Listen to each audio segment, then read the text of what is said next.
Hello friends, आज हम discuss करने वाले हैं धन योग के बारे में।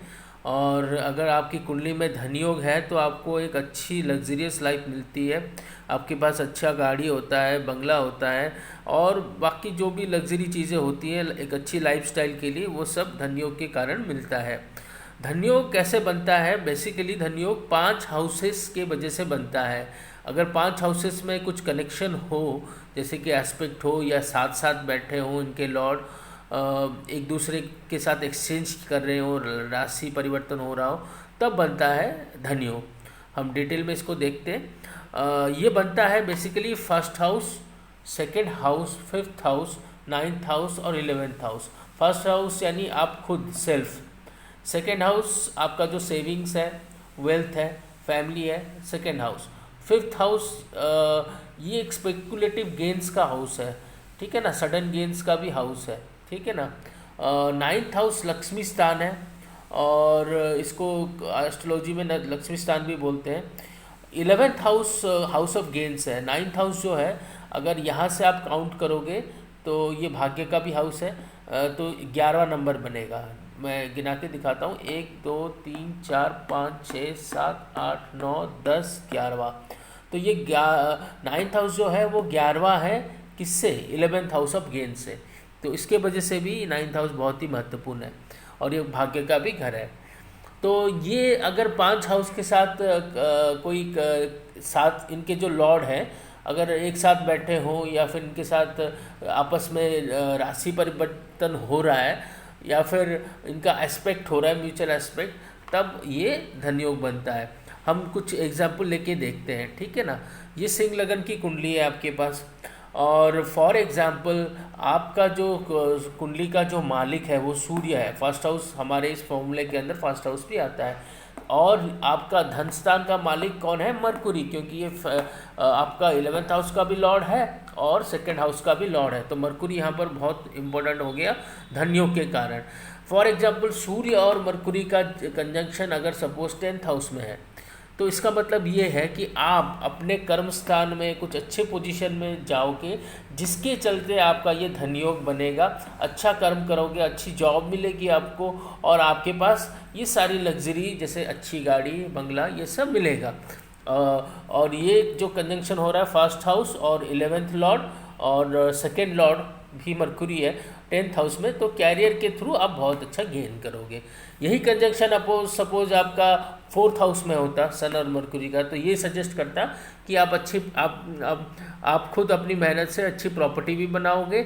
और क्योंकि 4th हाउस प्रॉपर्टी का, आपके पास अच्छी गाड़ी भी होगी तो आप प्रॉपर्टी डीलर भी हो सकते हो इस केस में। तो इसके प्रॉपर्टी के थ्रू आप अच्छा कमा सकते हो।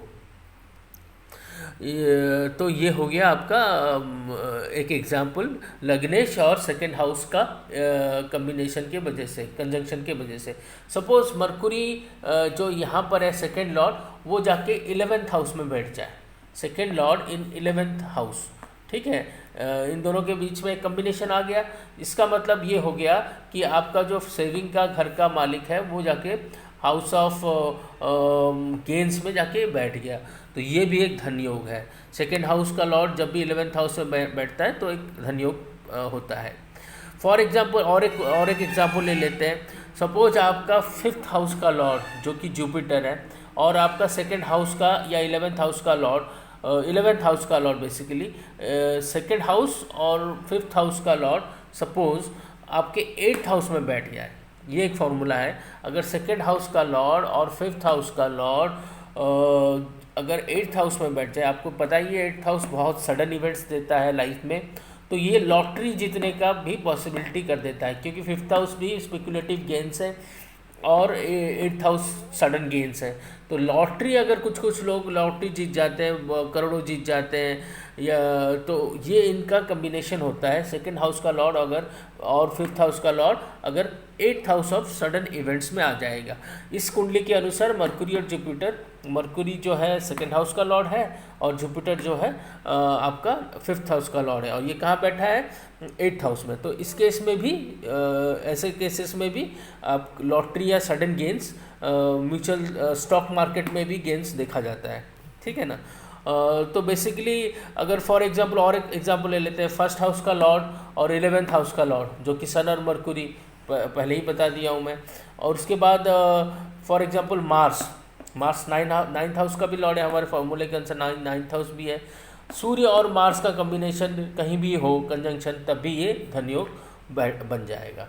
तो इसी तरह आपको धनयोग में कैलकुलेट करना है। मेन फार्मूला है 1st house, 2nd house, 5th house, 9th house और 11th हाउस के बीच में अगर कोई कम्बिनेशन हो रहा है, कंजंक्शन हो या फिर एक दूसरे को देख रहे हो या इन दोनों के बीच राशि परिवर्तन हो रहा है, तब ये बन जाता है धनयोग। ठीक है। मैं एक राशि परिवर्तन का भी एग्जाम्पल ले लेता हूँ।